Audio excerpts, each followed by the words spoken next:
Well, it's first light on Thursday, which for us here on the small holding means only one thing. Today is the day that the pigs are leaving us, so we are all about getting everything ready that could only be done last minute for them, for a peaceful as possible, quiet journey through from here on the small holding to the abattoir, which is about a 30-minute drive away. We've got somebody coming in to give us a hand. We're borrowing their trailer, they're driving, going to help us load in. Keep your fingers crossed that everything works out and we get them on without incident, and with the least stress for everybody possible, for humans as well as animals. I want to grab a quick cup of coffee and then we're going to get started. It's quite a chilly start to the day. Well, we've got everything that we need for the pigs to go. They can hear me, they are shouting for their breakfast, but hopefully their hunger will entice them safely onto the trailer. He should be here any minute now, all being well. We have got a couple of things that we need to take down with us, but we're waiting to go down to the field to take them. There's a gate that the trailer will be coming through that isn't normally used, and it's all tied up because it's not a working gate effectively. So we need to make sure that we can get that secured for when the trailer goes back through, so that we don't lose any horses during the day. That wouldn't be a good thing. And also for the pen that the pigs are coming out of, we will be cutting that. As you guys know, we don't have a gate on there, so nobody can leave it open. So the fence will get cut, and the pig will put the trailer in and literally cut the fence up to the trailer so that the pigs can't get out of it. Once they're safely on the trailer, then we need to secure that fence again so the horses don't go into the pigs area when we are off taking them up to the abattoir. So Stephen has got a bit of fencing that he's going to put in there just as a temporary sort of secure, you know, until we get back and we can make everything really safe and secure, because it all happens very quickly. That's what I remember previously. It's kind of, you know, you plan as much as you can and before you know it, it's all happening and it's done. And even if it feels as though it's taken an eternity to get the pigs on the trailer, it actually in reality doesn't take that long. I've known horses that have took hours to box before, literally, including our own. So, you know, it hasn't in the past been as bad as that with the pigs, so fingers crossed. With a little bit of encouragement, we'll be able to get them on. Previously, we've also used kind of a pallet up behind the pigs to stop them from being able to turn around, and we've been able to shove them up on the trailer with that. So I'm sure Stephen will find something or do something. I tend to stay out and do as I'm told in these situations. Normally I take control of stuff, but in this one, Stephen is very much the boss. Right, so we've got the trailer in. Horses have got treat balls and don't seem at all bothered, so that's a good sign. I've closed the gate, which is behind me. It's not a gate that we use, so it doesn't lock. So hopefully there'll be no cows in from the side gate, from the field next to us. Let's see how this works. As I say, the pigs haven't been fed, so Stephen is convinced that they're just going to walk onto this trailer. Grace is with me, she's got the bolt cutters for the fence.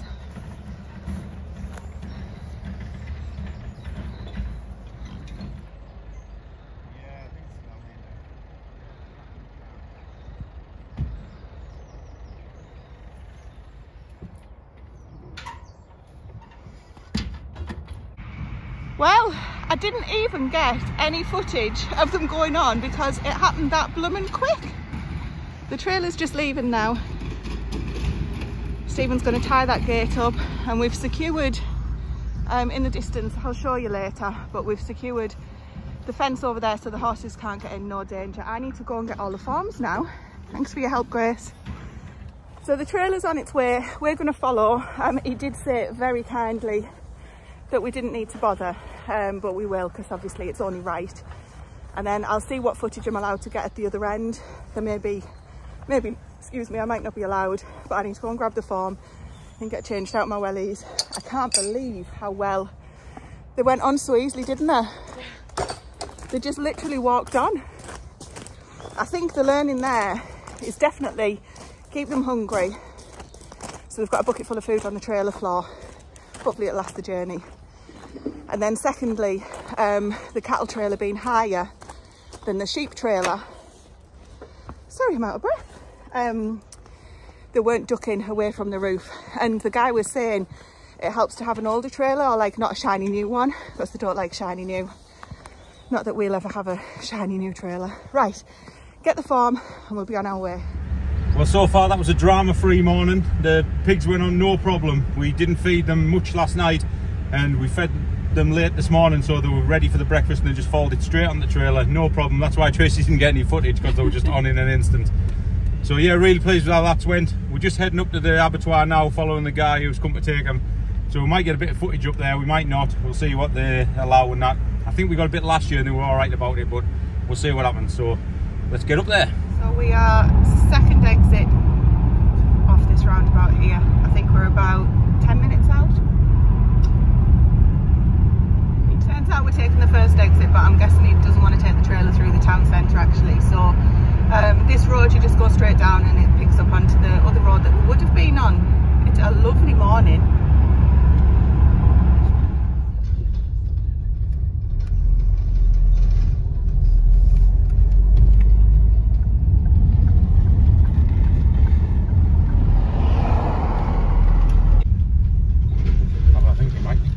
Yeah, it is. Look at the track. Look at the track. Doesn't look like it's used. The other side was overgrown.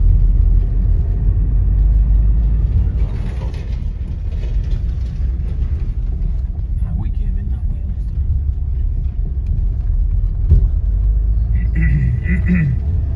Coming up, we do show some footage of unloading the animals and the holding pens that they stay in, but there is no footage of inside the abattoir itself. All footage is tasteful, but please feel free to skip forward. The chapters should be in the description below.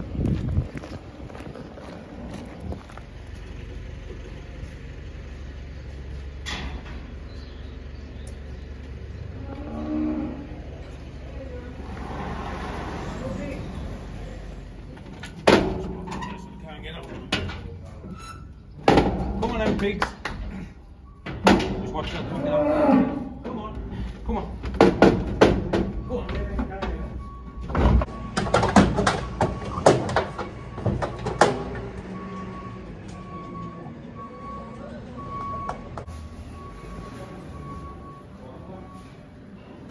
They're in and they're just ready now.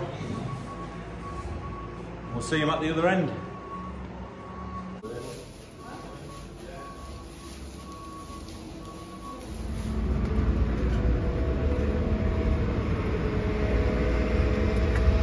Well, that's the pigs done for another year. We only do this once a year, which is why it's quite bittersweet. Yeah, very much so. We've obviously been and checked. I'll either put the footage on already or I'll put it on now of where they're staying. So it was nice, clean, fresh straw. They had water. They seemed to look after them very well. So I'm pleased about that. Sorry for the wobbling hands. It's all a bit much. So Stephen has done all of the, been in and took the paperwork into the store, not the stores, into the office. Just nice and easy. No problems. So I did ask the question, sorry. No. I did ask the question when they'll be done, and he just said within a couple of hours. So they're not going to be hanging around getting more stressed out or anything like that. But I have to be honest, they didn't look remotely stressed out in that pen. They were just quite happy sniffing around, seeing what was going on. And as sad as that makes me, because I don't want to see them go, I'm happy that they're happy, if that makes sense. So we're off now. As you can tell, Stephen's just put the car in reverse, and we'll catch up with you once we've got sorted and we're back at home and we're figuring out what we're going to do in the field where the pigs have been. Yeah, like there.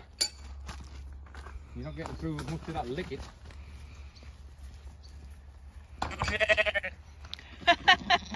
Look. Yes, we are.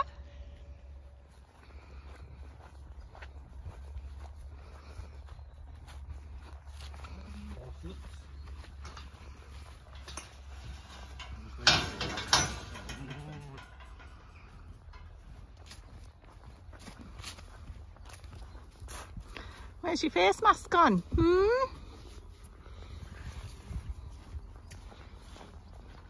Pick some railings up as well to do that. The wood yard. What a strange feeling coming over and the pig's not running over.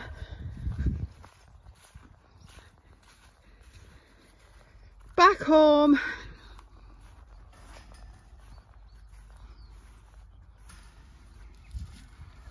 Certainly quieter down here.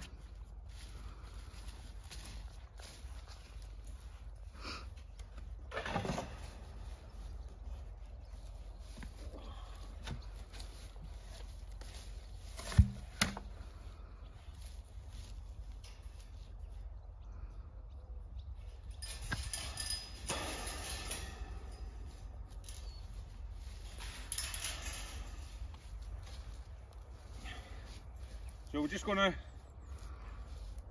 secure this fence back up to keep the horses out of this bit. We don't want them getting all caught up in here. So that's hopefully our pig future secured for the next year. So we're going to get this sorted, and then we're going to get some breakfast, and then hopefully we can nip out and secure our chicken future for the next year also. So we'll take you along for that.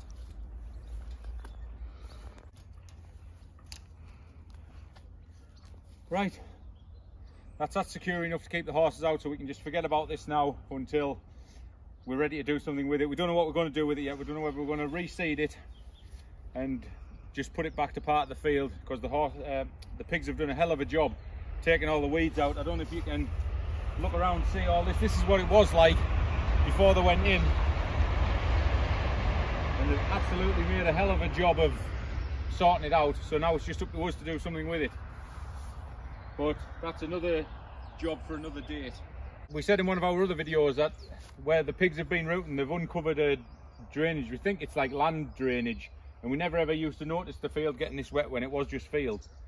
So hopefully now they've gone, they won't be trampling in all the wet and everything, and it will just drain away better. But like I say, time will tell. We'll see what happens, and then we'll just work from there.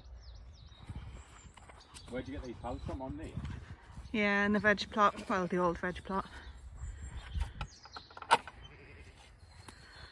Nearly forgot there's the gate to the field that the trailer used to make secure again. Stephen's done it so that it was okay, but he wants to make sure that it's completely secure because there's cows in the field next to us which aren't ours.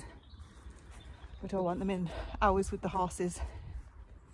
So he's just going to sort that out now. I'm going to go and get something to eat and start the happier things for the day.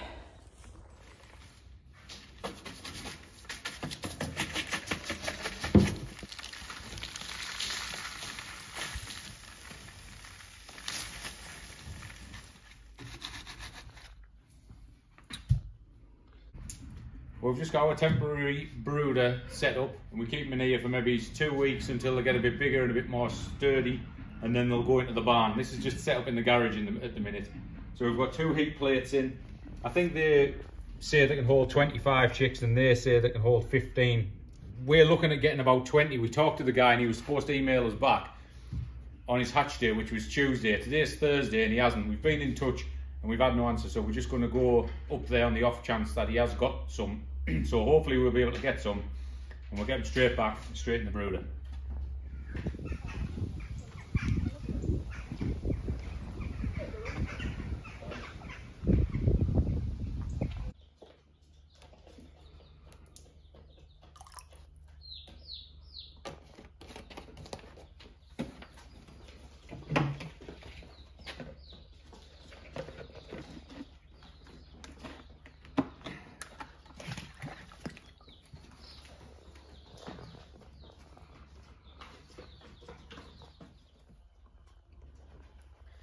Right, we've just got back from getting the chicks. We went for 12, came back with 24, but there's a reason for that. So these first 12 we got are Rhode Island Reds. They're a dual purpose breed. We have had 1 or 2 before, and they do grow to be a pretty big bird. So we want to get away from buying the Franken chickens of the broilers that we normally get, and we want to be like breeding our own in future for eggs and for meat. So that's the purpose of these ones. So we'll get these ones in, and then we'll show you the other ones.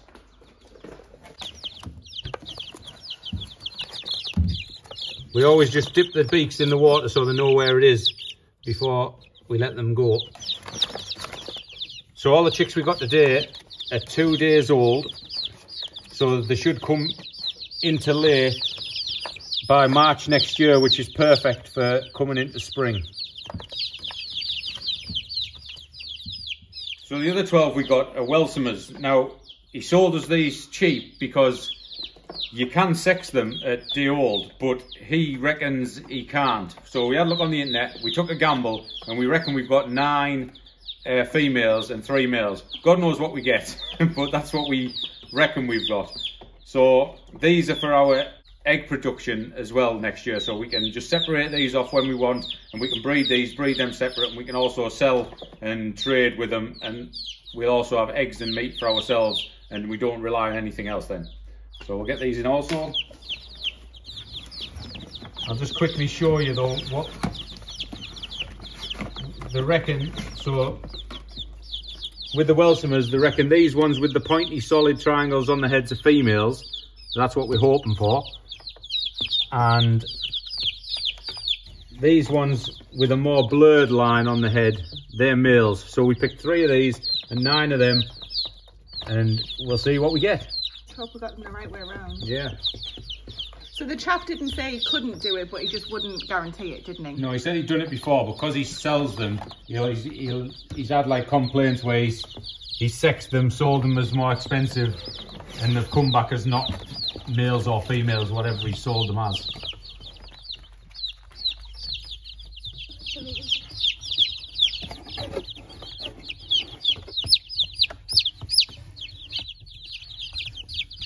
So these are the difference between the two. These are the Rhode Island Reds. They're all pretty much all yellow, and these are the Welsumers. They've got a lovely pattern on them, and these are really nice cockerels as well when they get older. We've had these ones before as well, and they're really good egg layers. So because we only went for 12, this is the brooder we were using. As we got 24, it is going to be a bit small, but they won't be in here for long. But they've got plenty of heat. Like I said earlier, this one I think is rated for 25 chicks. This one's rated for 20 or 15, so there's enough for them all to get under there. This just acts as like a brooding hen, so they get under there and it just acts like the mother. They've got the food there in the corner, which are already discovered, and they're making a mess of. So over the next 2 or 3 days, what we'll probably do is build a bigger pen in here with a heat lamp, just so they've got plenty of space to grow and walk about. But this will do them absolutely fine for now. Well, welcome to September. The chicks have survived the night, happy to say. So we've still got 24. And they seem to be pretty happy, they're pretty quiet. They're all out this morning when we come up, and they were all drinking and mooching about. But like I said, the brooder is going to be a bit small. So first job today, I'm going to rehome them. So this is what I've got on. Well, first I'm going to put this lid back on, just in case they fly out, which they probably won't, but it's safety first. Right. Well, as you can see, we're still in the garage. So my plan was, I had these doors stashed, as you do, in the tack room. So I thought I'd make a bigger brooder on the floor here in this space. And instead of using the heat plates, we've got a couple of these heat lamps. So I was just going to put the heat lamp in, and then every week just keep raising it up, because it goes from different temperatures every week. So it starts up at like 95, and then you go up to 90 and so on, until you get them totally off the heat, which will be about 4 or 5 weeks. So they can't stay in that for 4 or 5 weeks. So all I'm going to do is build one here that'll be big enough to house them for 4 or 5 weeks, until we permanently shift them over to the barn. So I'll get on with that, and we'll come back and see what it's like when it's finished.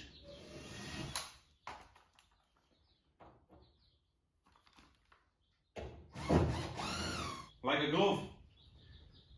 Now we get the shavings in, get the light up, build something for the top, put them a little play area in, and they'll be done. Are you putting anything protective on the floor? No, I shouldn't need to. It's concrete, so it's an easy clean up.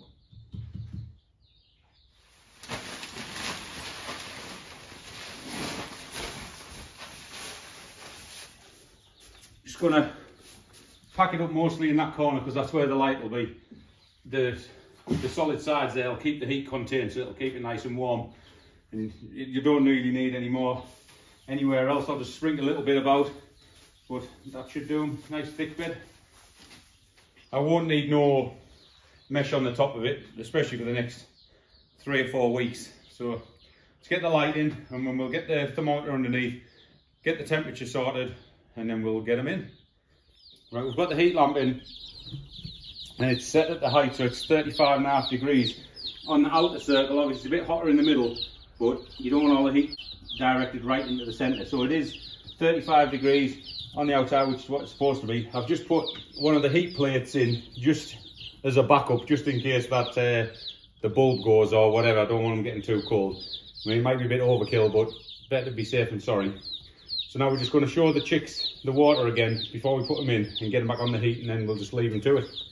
Let's get them in. Come on, little chicklet. All of them.